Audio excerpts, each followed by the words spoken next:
Wednesday, January 25th, and you're tuned in to the tniab podcast. I'm Vince. I'm Anthony. And this is the Geek Chic Culture Show, where we talk about all the cool things in the world. Like a dramatic pause. Yeah. I was just thinking about my opening segment, my opening bit. Wow, I was trying to save you there. I knew what it was, and then... Yeah. So, fun fact. Did you know, if you ask Siri being the AI assistant on Apple devices. Yep. If you ask Siri, when is Chinese New Year's? She responds with, New Year's is January 1st.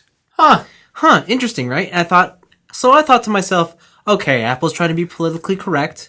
More than just the Chinese celebrate the Lunar New Year. Right. I.e. Vietnamese and the Koreans as well, and others.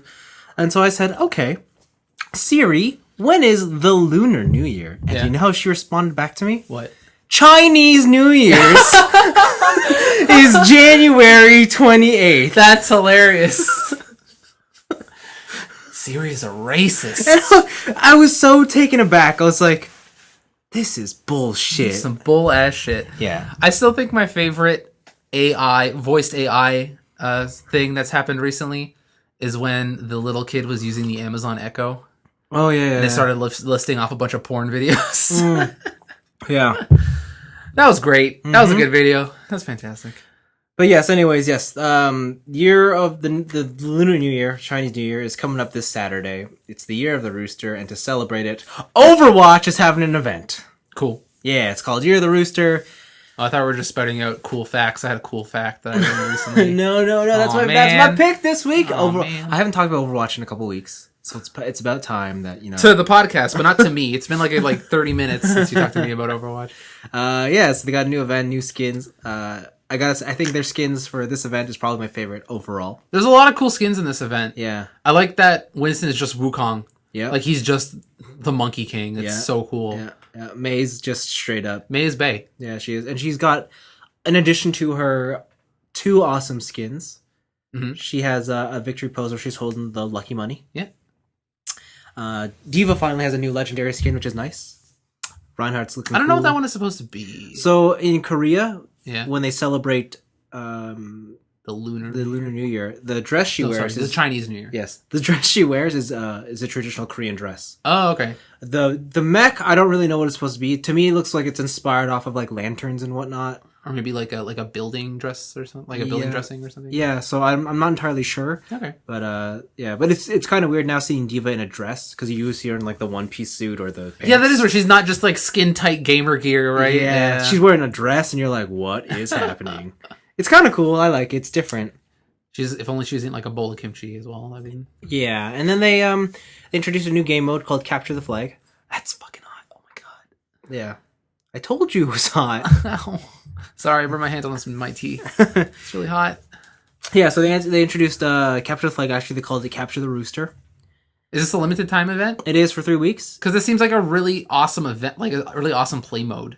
So the thing is, back in the early days, the Blizzard had said that for a long time they wanted to incorporate Capture the Flag into Overwatch.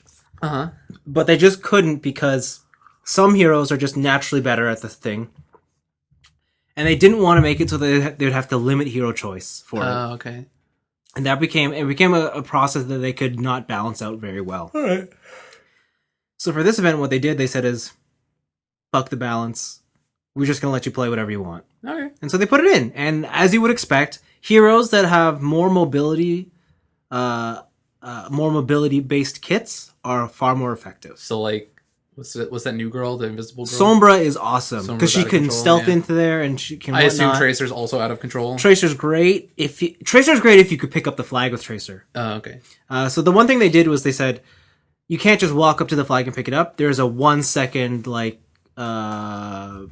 I guess pickup time. Like, you gotta be like 1. Okay, got it. Yeah, okay. I think it's more than 1 second. It might be like 1.5. And both flags can be picked up. Like you and the opposing team's flags can be picked up at the same time. Like you don't have to have yours to whatever to get theirs. Okay. So that episode makes it hectic. So it's all about balancing. How many of your team goes out to fight, how many stays in defense. As you imagine, the defenders are all about Symmetra and Torbjorn. Makes sense. Right, because you cannot pick up the flag if you're being attacked. Oh. So the minute like one of those turrets locks on, you're not picking up. So like there has to be like, is there just like a crew that's pretty much like base clear crew? Kind of, yeah. Like, here's the Reinhardt with the shield, and then here's the Junkrat just lobbing grenades, hoping to hit the turret. So like my strategy has been pick Winston, because Winston has the bubble. Yeah. And then you put the bubble down in the middle of the flag. Of the flag, and nothing can touch you. Okay. Like none of the turrets can touch you. And then it holds up long enough for you to grab it. Okay. And hopefully if you grab it, you could jump out. Or if you're really good, you have Winston's ult ready. Oh, okay. You turn to Primal Rage, and Primal Rage gives you like the 1 second cooldown on his leap. So you can just keep leaping and leaping and leaping. Also, if anybody's in your way, you just knock them back. Right, and you have 1,000 health, so you're like unstoppable. That sounds pretty good. Yeah, so that's been my go-to, but it's been pretty fun. It's different. It mixes up the game. They switched out Lijiang Tower for it, so it looks a bit more festive. It's nice. Okay. Yeah, that's a new game. I'm enjoying that. There's a bit of controversy around this event, though.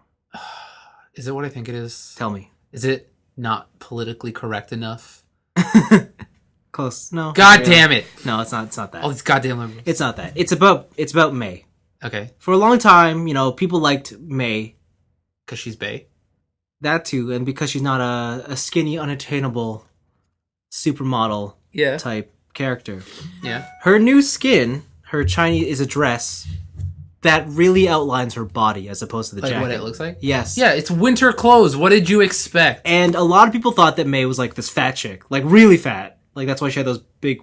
No, man. She's just thick. She's born with it. Yeah. She's just curvy. Like, and a lot of people are... And like you can see in her new outfit that she got like she got that hourglass figure. Like she's got a super tight waist. Yeah.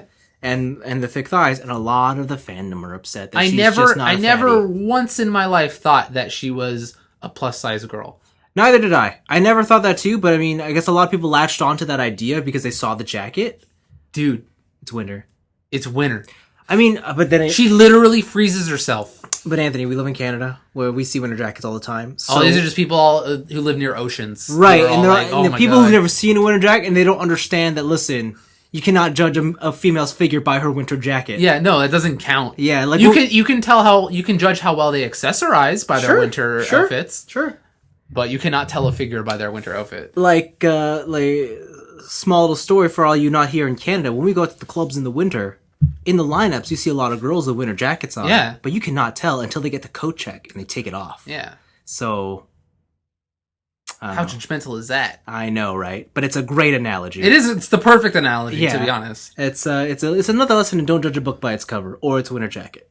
Or don't judge a girl in their winter jacket. Yeah. So that's that. My second pick is another video game one. It is the Nintendo Switch was revealed on the last episode, but the day after they had their Fire Emblem Nintendo Direct. Yeah. And they showed off a lot of neat things. Fire Emblem is dead. Long live Fire Emblem. Yeah. Who would have guessed Fire Emblem would have got so much support? I'm super happy. I'm indifferent. Because I think I've said it before. Like my two favorite Nintendo series are F-Zero and Fire Emblem. What a hipster. F-Zero? No. What a hipster. Fire Emblem, yeah, but not F-Zero. Come on. Everybody loves Captain Falcon. What a hipster. Would it be more hipster if I said Metroid? No, that's pretty mainstream now. Okay. What about Star Fox? Depends which Star Fox you said. Adventures. Yeah, ultimate borderline furry. Oh, God. Borderline furry. You're into that yiffin. I don't know. I can't know if I can get down with that. But anyways, no, Fire Emblem's happening, and the first thing they showed off was the new Fire Emblem, the new / old Fire Emblem. Yeah, Fire Emblem 2, aka Fire Emblem Gaiden from the NES, has been completely remastered, or actually, no, remade. Not remastered, remade. Yeah, it's remade. They've used the engine that they used on Awakening, the one they used on Fates, and they've applied it to Gaiden. And it looks good. It looks like another Fire Emblem game. What I will say is, Awakening and Fates, the most recent Fire Emblems, have done a lot to accommodate new players to the fan base. Yeah. I think Gaiden is going to be that rude awakening. So do you really think that they're going to keep NES level difficulty? I think that they're going to have the options for the new people to come in. Okay. But if you are the type of person who's like, no, I want to play on normal, like just regular normal, I think you're going to be in for a bit of a wake up call. Do you think it's gonna be like the Itagaki Ninja Gaidens, where when you get you go on easy mode, you get something that like degrades you? Like, No, you get, like, no, purple I don't think armband? they would do that. Okay. No. But yeah, it's it's interesting that they just like of all the Fire Emblems they decided to remake its Gaiden. Yeah, this is like it's like I also wonder how well like if they're changing anything from Gaiden. Like so a while ago, like way back in the day on the PS2, they remade Wild Arms 1. Yeah. It was Wild Arms Alter Code F. Yeah. And because of the change to 3D, they had to change a bunch of stuff, and it made the game worse than original Wild Arms. So I wonder if this changed to 3D, or if they're just going to keep it like the same style gameplay, 2D, top-down type of thing. Yeah. No, who knows? Interesting choice. I thought for sure they were going to go with Fire Emblem 6. Which one was that? 6 was the last one to be Japan only, but it's the one that has Roy. Oh, okay. You know, the dude who's in Smash Bros. Exclusively. Yeah, that everybody are like, Roy's the best.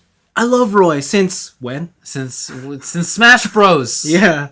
So, because that was arguably one of the most popular Fire Emblems. All right. So I was surprised they chose Gaiden. What was the one on the GameCube? Was that the one with Ike? Yeah. Is it Path of Radiance? Or Radiant Dawn? Radiant Dawn. One was on the Wii, the other one was on the I don't remember. Yeah, I can't remember. Those ones I didn't play. I'd like to play through the Ike ones, because Ike is my favorite Smash Bros. Character. I still maintain my favorite one is Fire Emblem or Fire Emblem 7, the one on the Game Boy Advance. Okay. Where you had 3 main heroes. That's fair. Yeah, that one was always fun. So they showed off that, then they showed off this announcement card that said, a new Fire Emblem for the Switch. It's a Muso game. No. Oh. A new Fire Emblem for the Switch. That's literally it. Oh, that was that was the one where it's just like, hey, this is coming. They said, it'll be the first Fire Emblem on a console since the one from the Wii. Yeah. And then that's it. Yeah, it's like here's some art, but also it's not final art. So nothing here is just an announcement. Yeah. Like this is pretty much like we made storyboards. Yeah.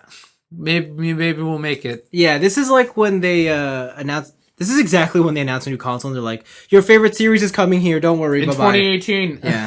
Yeah. So it's like when they announced the PS4, and Gran Turismo will be here. Where is it? Yeah, it's like that. So. Where it at though? That's that. And then they announced the one that you just said, the Muso game. The Muso game, yes. Where they showed off Crom doing some sword swings. Yeah, it's a Muso game. Totally. He pressed square a bunch, then pressed triangle, and then he pressed circle, and he did a Muso move. Yeah, that's about right. Yep. He was juggling like 50 opponents. Yeah. It sounds like Muso. Never confront Lu Bu. Good advice tip for Muso games. Mm-hmm. No matter what it is, you're playing Legend of Zelda Heroes or whatever. Mm-hmm. Never confront Lu Bu. In the Muso games, do they have flying opponents? I know in the weird ones, like Strike Force had flying opponents, and Sengoku Basara, I believe, I could be wrong, but I believe that one had some flying opponents. Okay. But they're more like flying in the sense of jump up and hit them. Okay. Rather than like they're way in the air, you gotta use a ranged attack. Because I know like Fire Emblem, like a lot of it is like flying Pegasus, flying dragons. Scissors, right? Yeah. So. So that'll be interesting. That'll be interesting if they do the rock paper scissors thing. I believe in the Dragon Quest Muso game, that was also they had like flying enemies, like the one-eyed. The dragon! I heard that was good. That one's actually really good. I played a bunch of that on a friend's copy. That's actually a really good Muso game that I would want to. So let's cross our fingers. Fire Emblem is just as good. Yeah, right. Okay. I'm shitting on Muso games. Yeah. But like Muso games can be good. It's just very rare they put in the work. I'll agree with that. Yeah. Yes. The last good Muso game I played was Sengoku Basara. Okay. Or owned, sorry, because I played the Dragon Quest one. Yeah. But yeah, and then they went on and showed their big announcement. Yo, Nintendo's on that mobile train, dog. Yeah. For 15 minutes. So this whole direct was 20 minutes. I want to say a good 75% of it was this mobile game. And like, I got nothing. Dude, look at all the ways that they can microtransaction you to death. Yeah. I mean, like, I started to get hyped when I saw like my favorite characters show up, like Lyn. Did you participate in the fan? No, I didn't. No, thing? No, because it said log in with your Nintendo ID, and I'm like, fuck this. Like, I'm out. One step too hard. Yeah. So I said no. I mean, it's a mobile game where you take heroes, get more heroes, and then you feed heroes to those heroes. Okay, the only thing I got from this one is that one character, Long Q. Yeah, he looks like a bitch. Long Q looks like a bitch. Looks like a whiny bitch. No. Based on appearances, Long Q looks like he's your bitch. typical like silent mercenary. Badass. Oh, no wonder my friend loves him so much. Yeah, I was chatting with my one friend while the thing was going on. I'm like, man, this Long Q looks like a bitch, and she's just like, you shut your goddamn mouth. He is God's gift to women. he's like the strong silent type, but then when you start to romance him, like he's like reverse tsundere, where he's like, was he just nervous? Yeah. Oh, he has he's just bad with women. That's why he's nervous. And then, okay. So I understand now. Like he's a fan favorite. Oh, okay. He has this is gonna stop dumb, but like he gives birth to the best kid. What? Yeah. I guess he'd have to be a female to romance him. Yeah. No, like when you could pick whatever unit. Oh. But he's the dominant gene. Oh. Like the kid that comes out is always from his side. Oh, okay. Yeah, and she's ultra tsundere. Like, oh, it's not like I wanted to love you or anything. Yeah, then she's like that with him. Oh my god. Like that's her dad, and she's like, "Fuck you, dad." And then he just doesn't know how to handle it because he's a woman. Yes. Oh, okay. That's hilarious. Yeah. All right. It's the best. But she's a monster. Like her unit's a monster. So okay. Yeah. Anyways, that's a tangent. Still sounds like a bitch. Okay. Listen, I don't have a dog in this fight. Yeah, but it's a mobile game. Yeah, I voted in it. And? I voted for Tharja, even though I never played a Fire Emblem game. That's fine. I was like, she looks cool. I liked her character from not Dancing All Night. Sharp FE. Yeah, Sharp FE. She's a good character. She's fucking dark. Yeah, she seems awesome. Yeah. She seems like, oh, you're her romance subplot is like, it's just straight up dominatrix. I'm down. Yeah, I thought you would be. I'm down. Yeah. Most people like to bang her. That's who they pick. Well, it's the whole thing of like, you're tough girl, but we want to make you submissive or something. Okay. Audience members, Anthony just had this glazed look over his eye and as he stared into the distance. I do that with a lot of conversations, though. You can't judge that. No. Was the glazed look the thing? Oh, man. I saw like the glaze come over and like the shing. I was like, yeah. Yeah, so Fire Emblem mobile game, yay. No, sorry, I'm not playing it. But I am literally more excited for a Gundam Muso for a Fire Emblem Muso game than this mobile game. Because it seems like they just saw a bunch of other hero-based mobile games, and they're like, let's do that, but with Fire Emblem. Honestly, I will admit, Fire Emblem is probably the best IP Nintendo has to adapt to Muso. Okay. Because last one they did was Zelda. Yeah. Apparently, that was fun. Like, I have friends who swear by it, but I never got hooked. I was like, oh, look, Link has the top from Twilight Princess. I just feel like Zelda doesn't have enough characters to make a proper Muso. Well, she can only transform into 2, right? Remember they had to make up Linkle? Linkle? Oh, yeah, Linkle! Yeah, they had to make up Linkle for that game. Yeah, and then everyone got all butthurt when Breath of the Wild came out. You couldn't play as Linkle. Yep. So, but Fire Emblem has like 1 billion characters, so... Yeah, they do. There you go. Like, I think, like, on the box, 1 billion characters. Yeah. Anyways, those are my picks. All right, my pick starts off with a little, like, PSA announcement. So if you own Final Fantasy 15, I do. Go out, download the Holiday Pack. If you have the Season Pass, go down your Holiday Plus pack. And the Moogle Chocobo event has started within Final Fantasy 15. This is a special limited time event. When I started it, it said that it's only once a year. And they turned the water capital into a festival. You can walk around the festival, gain Chocobo Moogle points by doing mini games and quizzes and a bunch of stuff. And you can cash those points in for exclusive items. There's also exclusive meals. There's one meal that you eat and it makes your fishing line more durable. What? Yeah, so guess how that works. I don't know. Oh, I thought you were going to explain to me. I was like, no. It's just you eat this meal and it makes your fishing reel degrade 25% slower. Like, to me, that sounds like you are extracting the fishing reel, like, body. like from like your Spider-Man. veins. Yeah. So yeah, that's a thing. They added a bunch. The great thing, I think, that I don't know if they've added it to the main game, but they should if they haven't. Is that in that water village, in that water town? Yeah. They added warp points everywhere. So instead of manually walking from place to place, it's like I'm on the top floor of a thing across the river, and I'm looking down, and I can just warp to the other side, and it's so convenient. I don't have to take the gondola anywhere. It's fantastic. So there's a bunch of different mini games. There's a brand new chocobo racing track. So if you already completed all the chocobo races in the main game, you can do another one. Okay, thanks. You can. I think the main goal here is to get enough Chocomog points to buy a voucher that lets you stay at the luxury suite in the hotel in the game, and it gives you a front row or a special seat for the fireworks show. Oh. So whatever that does sounds cool. The thing is, in this, you're only Noctis. What? Yeah, you're only Noctis. No Gladio, no Prompto, no Ignis. But there's a couple good parts. Like, so when you eat one of the new recipes, Ignis isn't there to be like, I've discovered a new recipe. Yeah. But it's Noctis imitating Ignis. Oh my So God. It's really funny. The first time I heard it, I was like, what was that? That's hilarious. It's really perfect. Yeah, and all your stuff transfers over. I don't think there's any battles of any sort, because the only equipment you can have is a toy sword. So, like, this whole event is, like... It's separate. Like, it's a whole separate thing. It's a separate menu option. Everything you do in there, you can transfer to your... Yeah, so what'll happen is that in the menu, there will be a section that says Special. You select Special, and it'll tell you to select a save slot.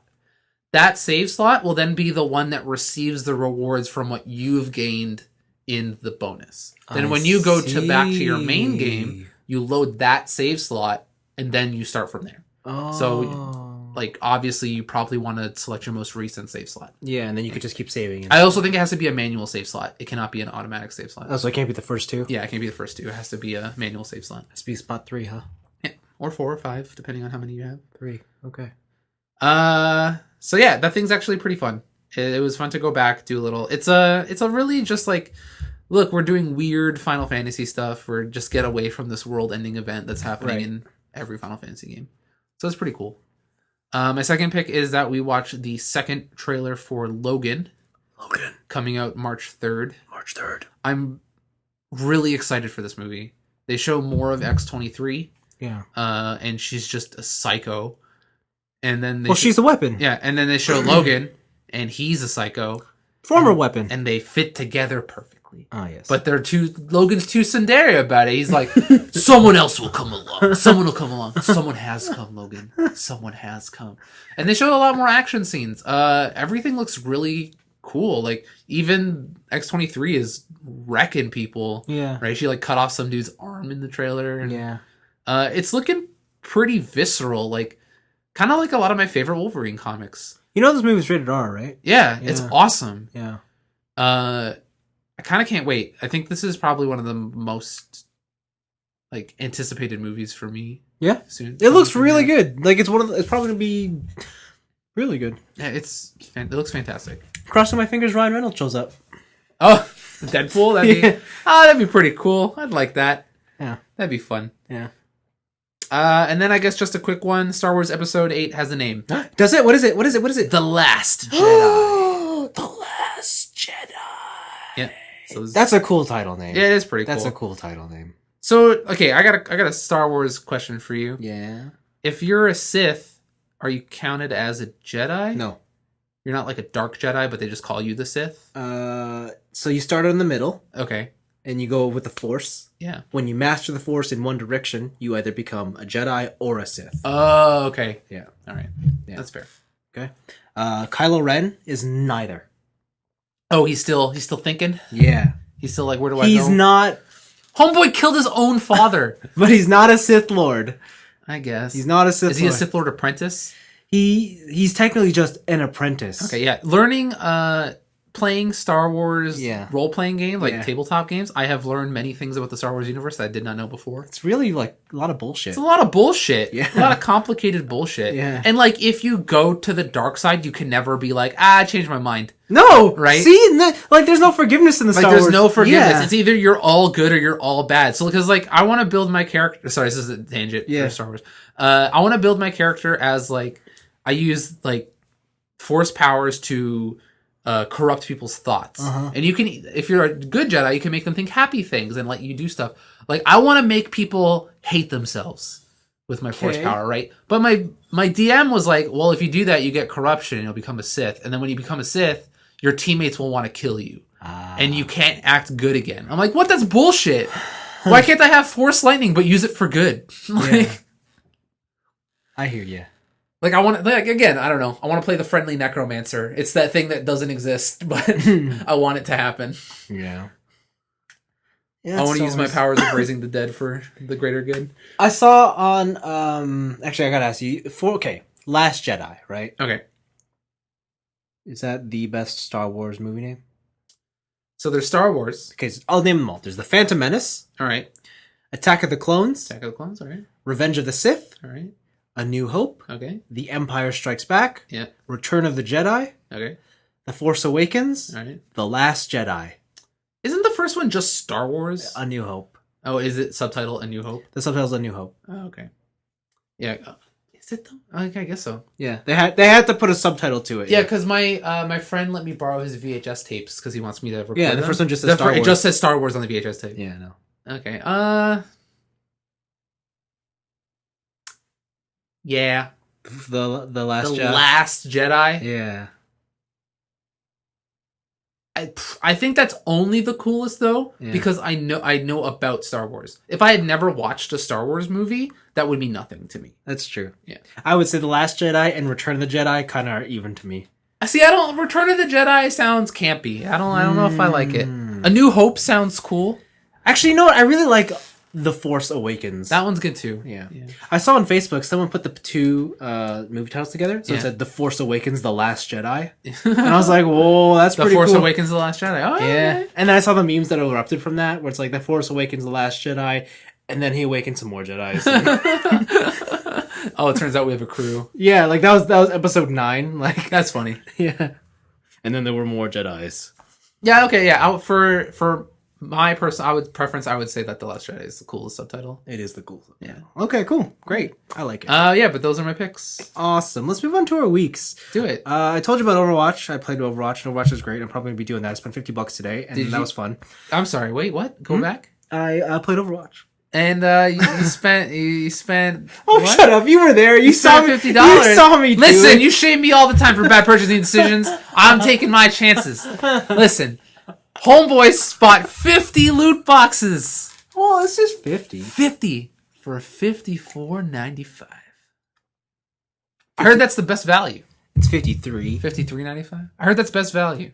Is that true? It is. Was it the best value? It is. You get the skins you wanted? I did. I got Diva and May. The red version of May. Oh, you got the bad version of May then. Because the colored version of May is much better. Listen, I'll end up with them all in 3 weeks' time, so it doesn't matter. I like matter. how you got 50 loot boxes, and you only got 2 of the Chinese skins. Oh, no, I got 3. I got the Reinhardt. Oh, did you? Yeah. Oh, okay, all right. Yeah. That's a little better. It's not the best. I got that one, and I got the Ana one. How come Zenyatta has such cool skins? I don't know. Like every single one of his skins is like 100%. I think Blizzard just has like this inner boner for Zenyatta. They're like, it's the robot Yogi. Yeah, robot Yogi. Look. Fucking make him the best. Look, he's a robot, but he's spiritual. How weird he's like the contradiction. He's the future. Welcome to the future. Yeah. Okay. Yeah. All right. That's fair. Yeah. But yes, I did that. Then I watched on Netflix Voltron, The Legendary Defender Season 2 is out. Oh, Season 2's out. Okay. Came out on Friday. I only watched the first 5 episodes. Did you? I forget. Were you the one that said it was disappointing as the show went on? Or is that someone else? No, that was me. Okay. Yeah. I thought the show was like, and when I say disappointing, I mean like the show went from great to good. Yeah, it went from great to like, oh, okay. I think my biggest problem with Season 1 was the show was kind of aimless for a bit, and then like when it got going, it just stopped. Okay. That and the parts with the giant robot were the most boring parts of the show. And that kind of really disappointed me. That's fair. Considering it was Voltron. Yeah. Season 2, from what I've seen, is better all around. Yeah. But it still has a problem of, hey, let's form Voltron and now the show's boring. I'll be the head. Yeah. So is there like, so what happens? Like, so I never finished the first season.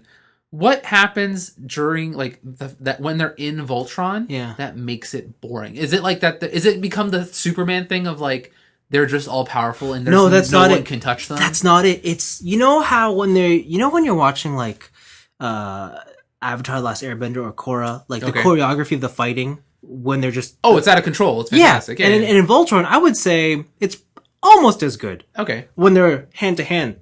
When they go to the robot, they're CG, and it's just really bland. Like, you don't get any of the impactful force.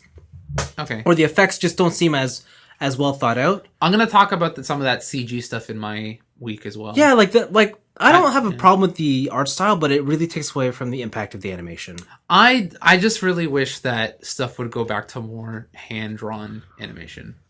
Expensive. It is, and but like I don't know, like it's the thing of like, it's when we watch that Jackie Chan biopic for every thing, like, do you want the audience to see a timeless classic, or do you want to see them something that's just good enough? Right? Yeah. And in my mind, it'd be like, listen, we want to make this great.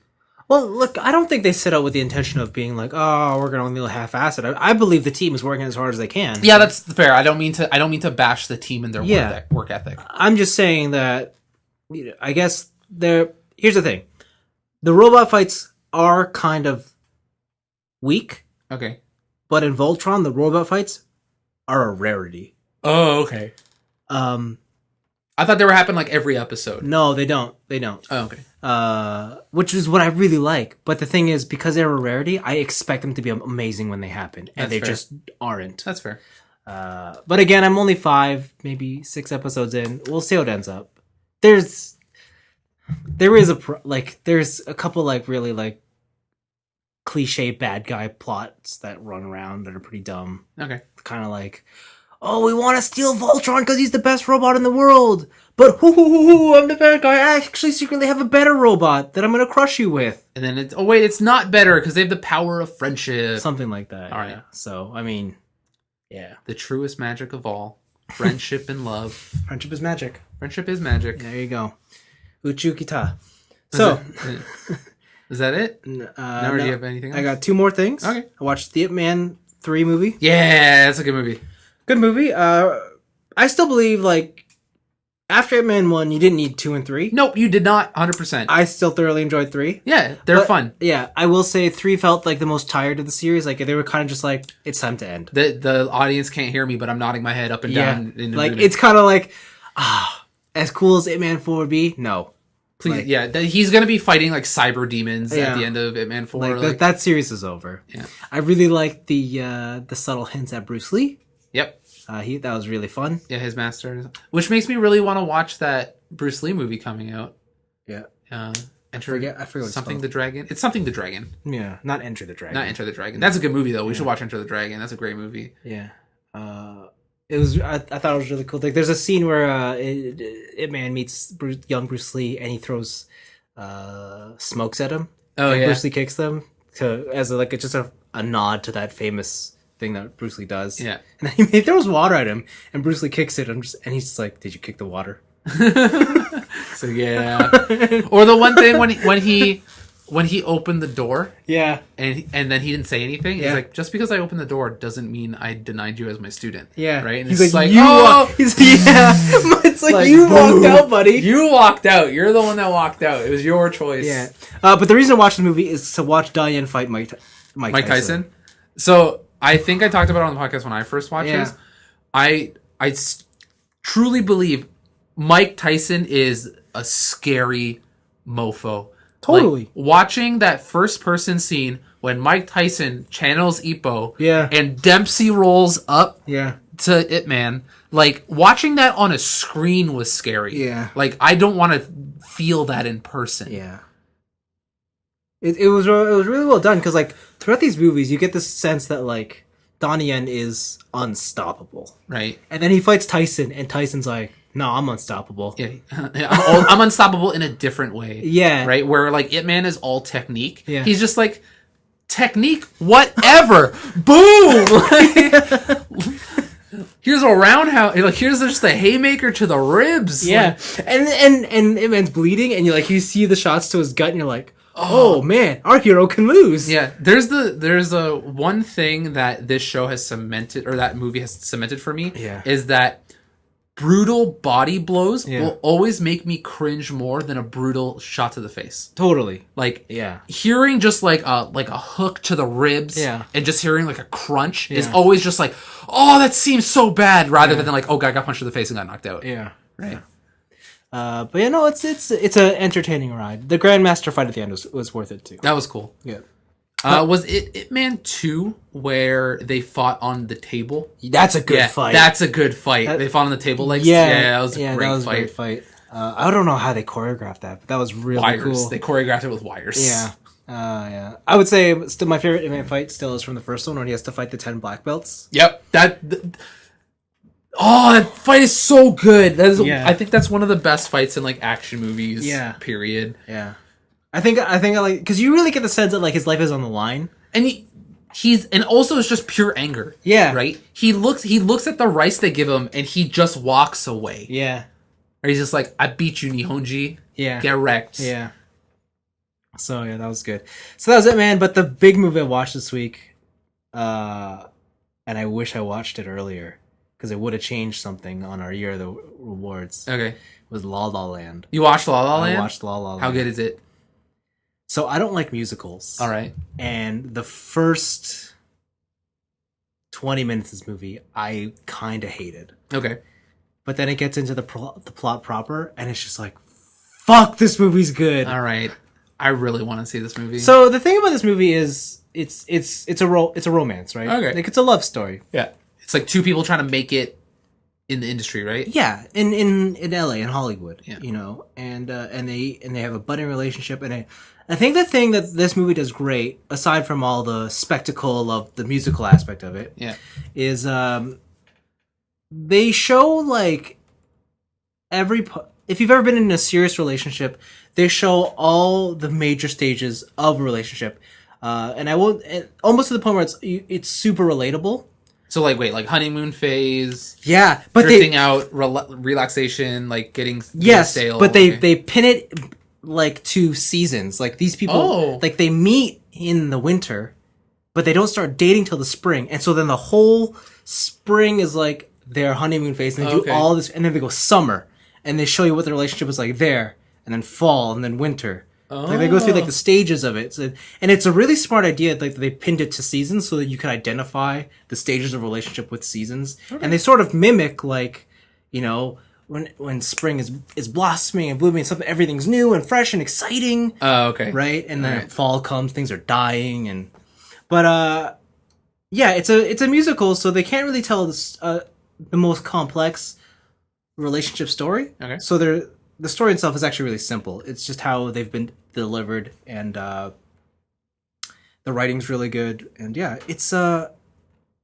man, I really wanted to cry in the theater. Oh my god! Wow. The last 15 minutes, there is a sequence like they hit you with a surprise. Okay. And you're just like, oh, and then they put together this sequence that recaps the movie or something. Okay. And like out of context, it doesn't sound like anything, but like when you watch, you'll be like, "Whoa!" Wait, is it a thing of like you didn't notice something in the movie, but when they recap it, you now notice it? It's not like that. Okay, it's no, I can't say it. If you can't, don't say it. The movie's still very new. Like I'll just say they hit you with a surprise one, and then they bring in the sequence to show you like another side to it. Okay, and then you're like, "Oh fuck, no." Okay, I want to see this movie. And then by the end, you're just like, please help me. Yeah, it's all right. That sounds good. Music. The thing about musicals is like the set. I think more about the production and the way they had to film things to get the musicals right. Okay. And that always finds distracting. Like there's a scene early on where Emma Stone she's living with her friends in like this big house. Okay. But they go through like the girls are getting ready to go out to party. Okay. Okay, but their song that they're doing is them getting ready and trying to get her to come out. And so they're doing all this song and dance through the house. But But the way they film it, it kind of just makes it seem like there's doors to every room and every room is interconnected. Oh, and then in my head, all I'm thinking about is this house makes no fucking sense. Like everywhere has a connected bathroom. Yeah, so the camera can pan in and out, and they can pop in and out, and it's just like, this makes no sense to me. All right, they're using cartoon logic, right? And that's how a lot of the musical sequence are. Okay, and I found, to me personally, I find that distracting. But I think if you're just looking for spectacle, it's fine. Yeah, usually for me in a musical, it's just pure. Like, spectacle. I know you're not supposed to question that kind of stuff because there's other things they do that are just like, whoa. I want to see how you like the producers. Yeah, yeah, maybe. Like, that's a musical too, and like also normally I don't like musicals, but I'd really like the producers. But also that's kind of my type of humor. So. Okay, yeah. I also saw that Emma Stone and Ryan Gosling are nominated for their Academy Awards. Yep. Best actor. That movie got a lot of noms. It actually tied for the most nominations ever. Did it? It has 14. The other one is Titanic. The other one is I can't remember. But I wonder if the judges were like, they were at 15 and they're like, we can't do that, and they took one away. I bet that's what it was. They like metagame the awards because they were thinking about it like, guys, are we really gonna say La La Land is gonna be the best Oscar nominated movie? Better than Titanic? Yeah, they're like, paint me like one of your French girls. We'll be laughing stock in Hollywood. So, yeah, no, I totally recommend it. I understand why they're nominated. Ryan Gosling is such a charmer. Emma Stone is. Apparently, those two are on they're on the fast track to becoming the new big AAA stars. Yeah. Emma Stone plays this really good combination of like a down to earth real girl with aspirations of being big, but at the same time like a classy, just a really good actress. Okay. Which is hilarious because every time I think of Emma Stone, I think of my favorite comedy is Superbad. I think of her there. Yep. I think of the scene where Seth is doing they're in the cooking class. Yep, and I think of her there, and she's talking about how her brother calls her Hyman or something. I'm like, I cannot believe this is where you started. Yeah, where you got your break. Yeah, like calling yourself Hyman. So whenever I think of Emma Stone, that's what I think of. I don't see this grown up woman anymore. Okay, yeah. That's fair. Also to be fair, she doesn't age. Yeah, she doesn't age. She still kind of looks like a teenager. Yeah, that's true. Yeah. All right, that's my week. All right, my week started off by deleting League of Legends off my computer again. You had to? I had to. Oh. I was. It was doing I'm not even in school now, but it's still. I was playing so much League of Legends. I wasn't doing anything else. I would wake up, look for jobs, go to work, come back, play League of Legends, and go to sleep. Is bad news. That's not bad. At least you're doing work and jobs. Yeah, but I look at the pile of video games I buy. Yeah. Oh, that's what it is. And I'm like, I haven't played any of you. I look at the amount of shows I still have to finish from last year. And I'm like, I haven't watched any of you.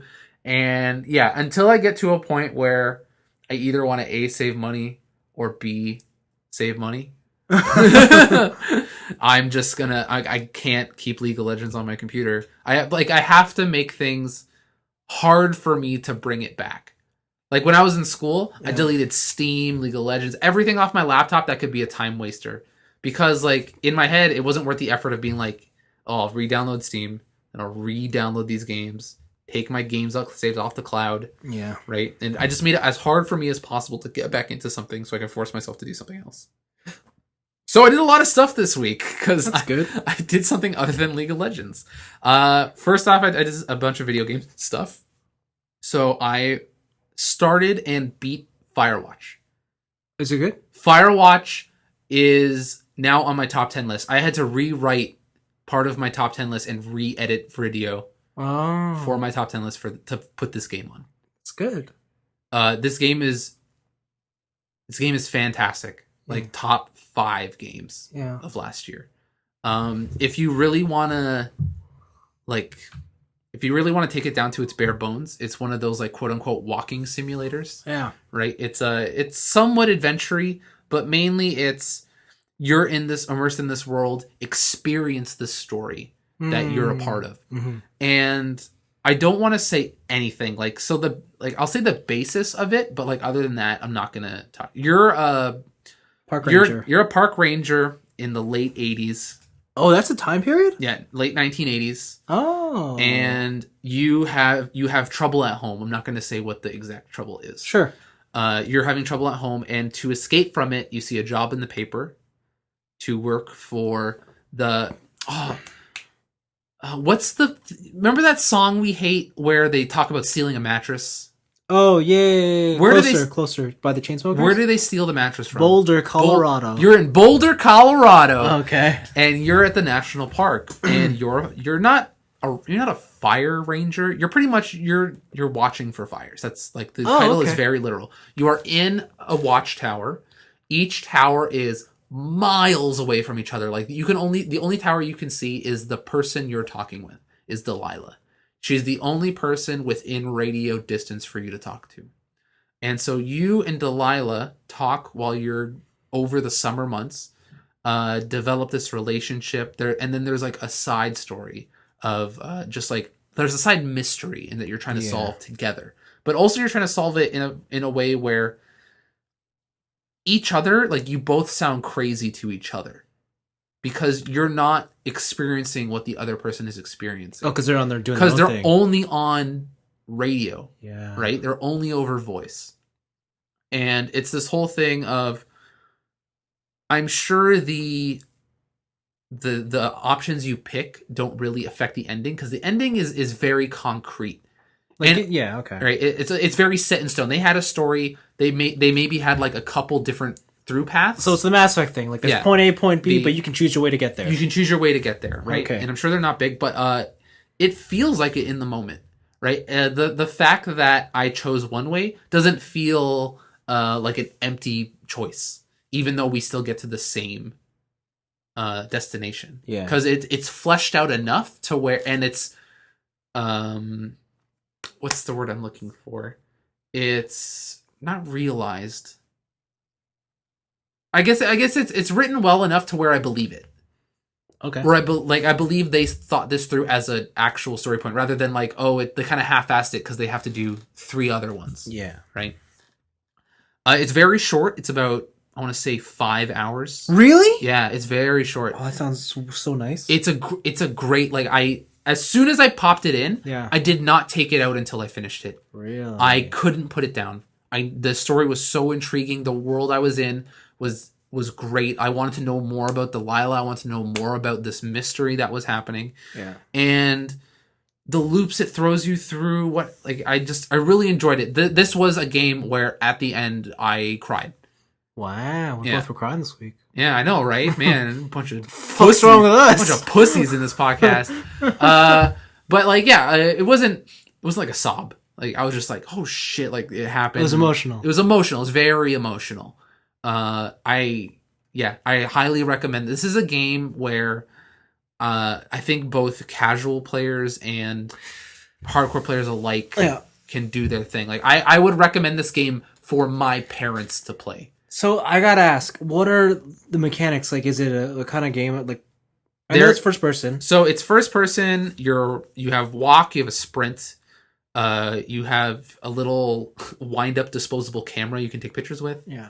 But mainly it's point A to point B, but it's navigating through the trails. Sometimes the trails aren't really marked correctly, or it's very obscure how to get there. So you have to go to little station boxes to find previous rangers' maps and draw it on your map so you can find trails. But a lot of it is actually like compass map navigation. Yeah. So it's like they have like a little "you are here" point, and then you use your compass to be like, okay, I'm facing north. Yeah. But I need to go to this west-east, like this kind of northeast place, past this river. So you look at your map and you're like, okay, if I'm here, I have to loop around this river and then do a bunch of stuff. So it's a lot of it is just like kind of navigation before. It's just walking, right? Yeah, it's walking. Navigation before GPS was a thing. There's no collectibles that I've found. Oh, nice.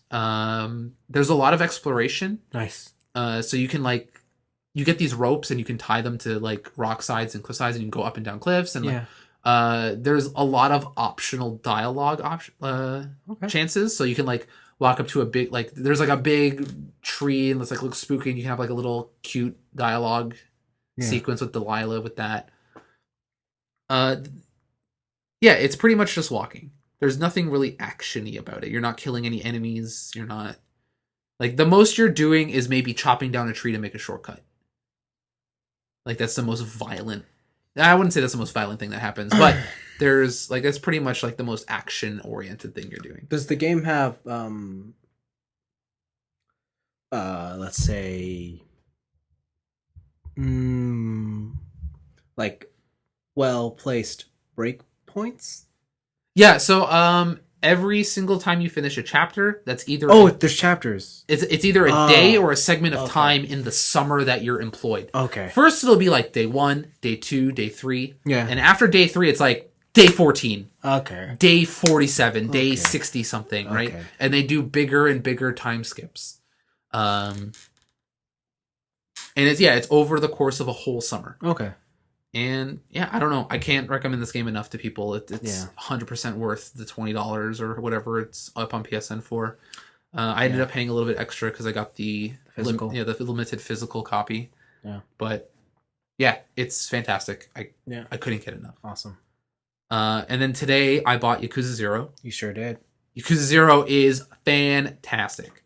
I just got to the point in the game where I did in the Japanese copy I bought when we were in Japan. Oh, wow. Yeah. So about like 3 hours in. This is the one that takes place in the 80s, right? In the 80s, yeah.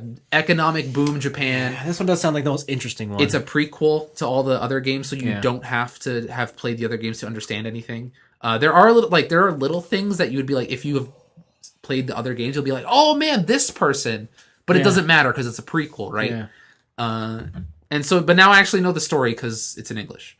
So, Kazuma Kiryu, he's straight out of an orphanage. He's up and coming with his orphan bro Nishiki. And you became Yakuza to follow your adoptive father. Because he is a Yakuza lieutenant. He's one of the upper dogs. And so what happens is that you get framed on a regular collection run. Yeah. A loan shark hires you out to go kind of rough up a dude to get some payment. And what happens is that the guy ends up dead. And you're from a gunshot to the head. But you're like, I don't own a gun. I just kicked the shit out of him, right? With my fist. Like, I don't, like, someone framed me. And so a lot of the story is proving your innocence while also proving your adoptive father's innocence, because he's in jail right now. And the other Yakuza will take any chance they can get to kick him off the throne and take his place. But also at the same time, there's a big land deal happening, because it turns out where he died was an empty, undeveloped lot of Kamurocho, which is the city you're in. And the Yakuza want that spot for clubs and nightlife and all that stuff. Right. But now that a murder happened on that grounds, it's thrown their whole plan through a loop. Yeah. Then you learn of a third company, because the Yakuza has betrayed you pretty much. It's like the only way you could atone for your quote unquote sin is for leaving the Yakuza. So you leave the Yakuza, but you still want to clear your name. They tell you to leave it alone. But this third party comes in and is like, hey, I will help you clear your name. I will help you get your adoptive father's spot secure, but you have to give that piece of land to me. Oh. So you're kind of caught in a loop between, or like in a bind between this person who promises to clear your name and also your adoptive father's name, but you also have to somewhat betray the Yakuza at the same time. And you want to become part of the Yakuza again because you're a young up-and-coming kid on the streets. It's a lot more interesting than I thought it was going to be. The Yakuza games usually boil down to there is a big bad, and this big bad is trying to wreck your shit, or like trying to bring you back into the game, right? Because you're retired. But this one is a lot of party intrigue and just like, which side are you going to trust? Which organization is the one that really has your back? Yeah. Can your friends be trusted? Because your friend is still a part of the Yakuza. Like, will your friend help you out? And stuff like that. Yeah. It's really interesting, and I'm really enjoying it. The combat system is super modernized. I'd imagine it to be. So instead of like just your basic square triangle God of War style, you have that, but in a more variety. You have different styles. So you have right now I have the brawler style, which is just basic, just like big swings, pretty much clubs, just hit people as hard as you can and use weapons like a street fight. And then the other one is I forget what it's called, but it's a fast style. It's more kind of bob and weave, jab them with a bunch of light hits, get out before you get hit, duck under hits and stuff. It's a lot more technical, a lot more like boxing in a way, like really fast paced boxing. Yeah. There's other styles, which one is called, I think it's beast mode, where it's just you become like untouchable. You have super armor, and like if you swing near a weapon, you'll just grab the weapon and hit them with it. You become more like a wild animal than any sort of fighting style. And I forget what the other one is. But there's also 2 playable characters, so there'll be another playable character later on. Yeah, as I go down the road. And they play drastically differently. Also because it's set in the 80s, the big thing here is money. Of course. Japan's economy is booming, baby. First thing I see in Kamurocho, vending machine that costs 1 million yen. Wow. So you get insane amounts of money, like comical amounts of money. When you knock out a thug on the street that tries to fight you, he blows up into money.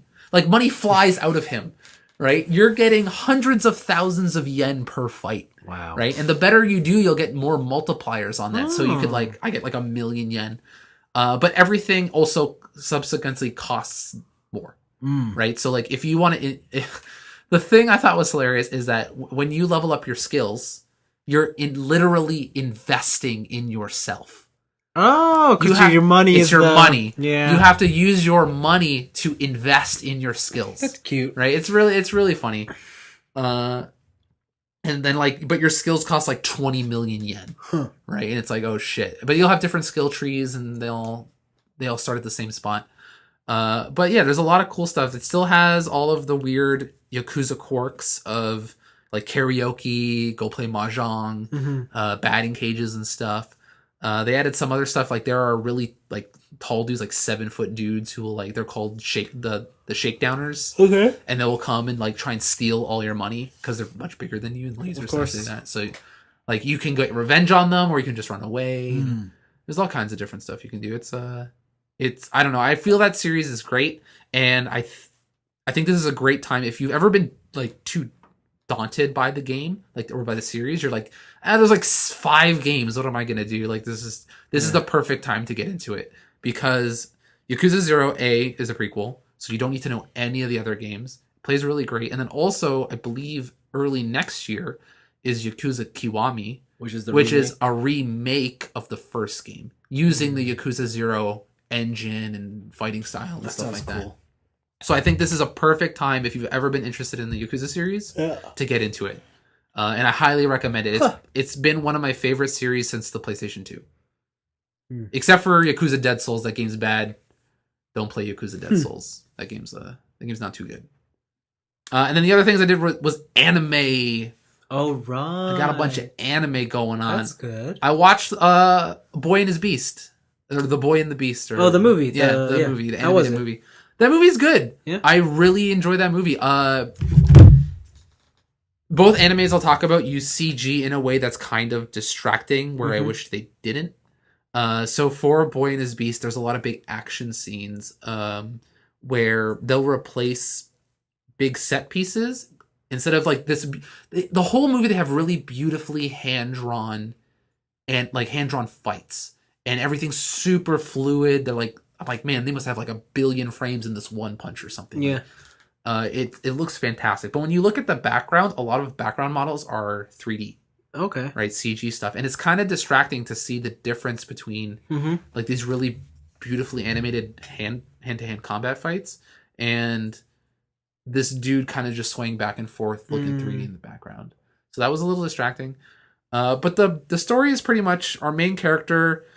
Mother dies at a very young age. Raised by an animal? Father runs away. Oh. They told the family of the mother, said, don't worry about your father. He's a bum. We're going to bring you in with the head of our family. But he's like, I don't want that. I want to live with my dad, right? And all this stuff. So he doesn't want to do that. So he runs away. On his night of being alone, he runs into a supernatural creature. He doesn't know what it is. And the creature's like, hey man, if you seem like you got some fight in you, follow me. And then the kid's like, what the hell am I like? I'm not gonna do that. You're just a bear in a cloak, right? But it comes to a situation where either he's going to be dragged to his family by the police, or he can go hang out with the bear. And he goes to hang out with the bear. And it takes him into this mystical worlds of gods, where everyone who lives there is some sort of spirit. And a big goal for that is to become really strong and become a god of some sort. To become like a major god, like a Buddha or something. Yeah. Or to become like an artifact god, like a god within a sword. So, you know, like there's cursed swords and stuff. Like there's a god living in that sword kind of thing. And so he lives with the beast. And it's the thing of like, the kid doesn't know what to do because he's a kid. He's very aimless and whatever. And the beast has a goal in mind, but he's not serious enough to set down the path. So they play off each other and they give each other what they're missing. Right. It's a very coming of age story and very literal because there's a time skip within 5 minutes. The kid goes from being 8 to being 17. Whoa. Yeah. Right. And from there, there's like a love story and him dealing with the fact that he doesn't even know how to read because he's been studying spirit kung fu for 9 years. And it's a great watch. It sounds very cookie cutter when I talk about it. Yeah. But I think what they do with that cookie cutter setting is very unique. I really enjoyed it. That's good. Yeah, I still want to get around to it. And then the other thing I watch is that I marathoned with some friends Konosuba. Oh yeah. So Konosuba is cool. Yeah. I didn't realize that this is pretty much dude makes the shittiest D&D party imaginable. Right? The thing I think I don't like the most is that the fan service is to the point of distracting. They're like the succubus episode. What was the succubus? The second last episode where he goes to the succubus place and he's like, you sign this contract and we will send a succubus to your house. Oh yeah. To your mansion or whatever, right? I think that like stuff like that it doesn't need to be there. Yeah. Like I know why it's there, but it actually adds nothing to the story. Like I don't need to see the gods under butt every 5 shots, right? But I do like the premise of the story of kid dies in a very embarrassing way. Yeah. He's pissed off at the god. He tricks her, and then they make a really shitty D&D party. I love. I think it's in the first episode or second. They have like a montage of them working. Yeah. Like the construction. Yeah, construction. Sleep in the barn. Eat some food, and they're like, "We've been here for like weeks. They're not even level 2 yet." That one was really good. They have a lot of. Yeah, again, there's a lot of good gags in this show, but I think it's just the fan service gets in the way. Yeah, I agree. Yeah, there's a lot of potential for better gags if there wasn't as much fan service in it. Yeah, it's weird, and the thing is, like, even the fan service in Konosuba, I wouldn't even say is that big compared to like what else is out there. Yeah, even what else is out there, it's yeah. I just don't think I'm at the point where I want that in my anime. Yeah, like unless you're going full weird, ridiculous, like Keijo or Kill la Kill. Yeah, like that's a different category. That's like they know they're being ridiculous. Yeah, of course. Like I think I've watched so much anime now that like it takes something like Keijo for me to notice it now. Okay, like in Konosuba, it's like I see it, but I kind of it just glazes over. Like it doesn't bug me as much anymore. Yeah. For me, a lot of the anime I watch is more, I want to say quote unquote serious. Yeah. Like JoJo's Bizarre Adventure is not very serious, but also there's like little. But it's not about like fan service. There's little to no fan service, right? Or like a lot of sports anime I'm watching, like All Out. Well, maybe there's fan service for the ladies. Do you watch Yuri on Ice yet? No, I have not. Some BL fan service. Some BL fan service. All right. But overall I enjoyed Konosuba. Yeah. It was a really fun watch. I didn't realize it was only 10 episodes. I know, right? Right. It was weird to see flashbacks in episodes to things that didn't happen. Yeah, because of the time skips? Yeah, for things that I didn't see. Yeah. Right? And especially the change from like episode 9 to 10 where they're like, "Oh, hey, we're poor. Oh, look, we're in a mansion." Like, what just happened? Yeah. I think my favorite character is Darkness. Yeah, a lot of people like Darkness. Darkness is hilarious. Yeah. Yeah. She's like, I'll protect you. I'll protect you, my body. You're just gonna take me in like the headless horseman. Yeah. And he's just like, you fucking freak! Like, get away from me! Like, no, stop! I'm not doing that. Don't make people think that way. Yeah. Right. And I also do like the Black Mage. She's my favorite. She's really fun. I like that one episode where there's just this castle and she just keeps casting explosion on it. And then the headless horseman comes like, who's been casting explosion on my castle?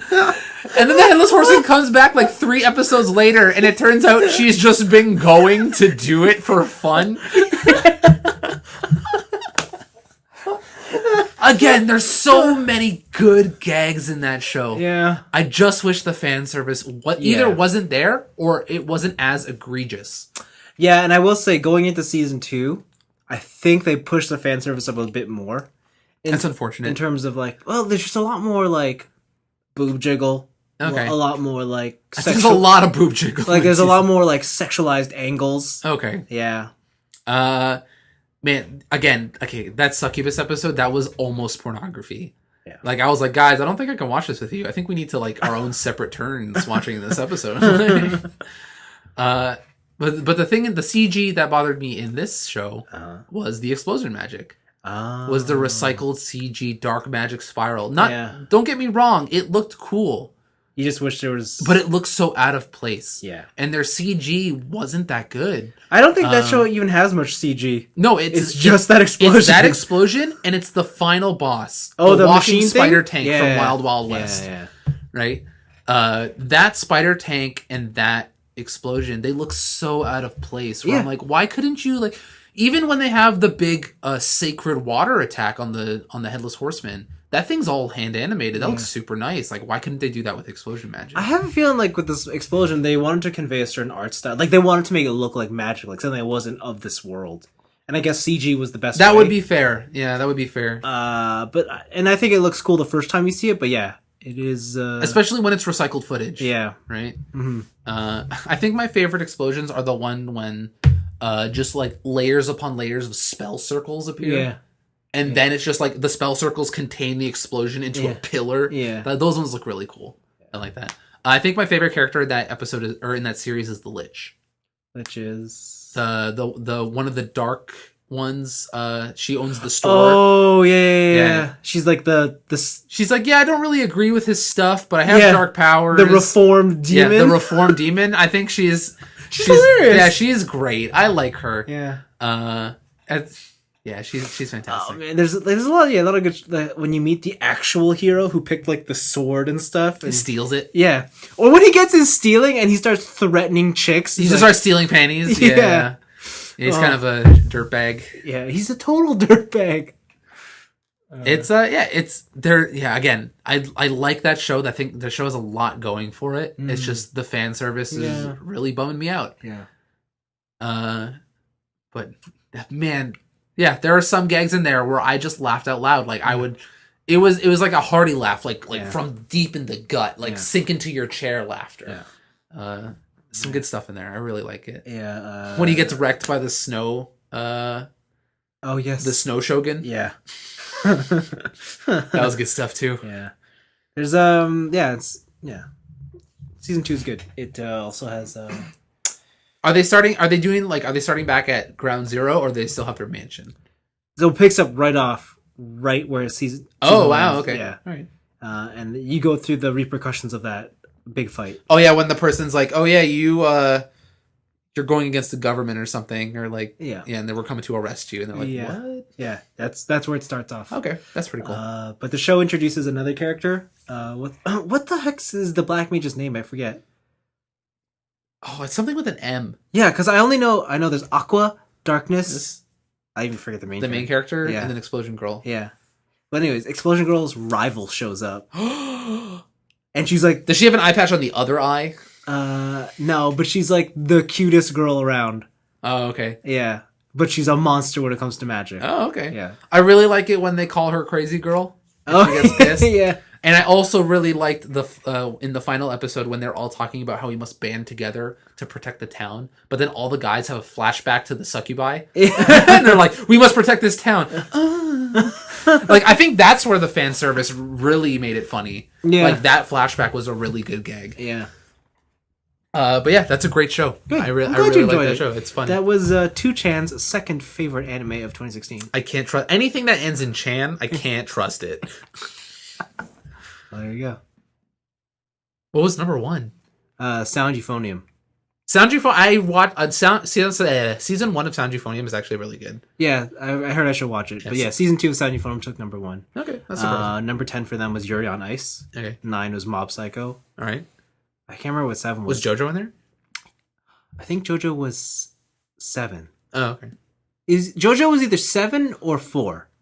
Okay, what a skip. Yeah, I just know that 6 was Keijo. Okay. Which was hilarious to see. Listen, I can't watch that show around people, but that show is hilarious. I'm getting to the point in that show where I'm seeing the, like, you just took a super robot attack. Oh, yeah. And then you just put it to a butt. Yeah, you put it on a female body and said go. Titty hypnosis. Oh! So dumb. Yeah. So, oh my gosh, you guys cornered me. Look, you all fell asleep. So stupid. Oh, it's so good. Awesome. Anything else you did this week? No. No, you're good. No, I can't think of anything unless you know of something I did that I don't remember. I don't know. No. Cool. Yeah. Yeah. Unfortunately, there was no Kamen Rider this week. Yeah. At least none that we could get in time we can find, yeah. So we'll probably do 2 episodes next week for that. But that's okay. We still gave you guys an hour of content, which is definitely what we aim to do every week for the rest of your life. Gotta get back to those 4-hour episodes. Totally. Well, that's it for us this week. Again, happy Lunar New Year to all of you celebrating. All right, happy Lunar New Year. Hope you get many red envelopes. I hope you got a lot of red envelopes and eat lots of foods and stuff. You know what I'm going to do with my red envelopes if I get them? What? I'm going to put them all into the Year of the Rooster event. I guess that makes sense. Doesn't that sound good? Yeah. League of Legends is having a Lunar New Year event, and they have a lot of their new costumes are jade themed. Oh, that's cool. It looks pretty cool. Yeah, neat. All right then, guys. See you in 1 week's time. Bye bye now. Peace out.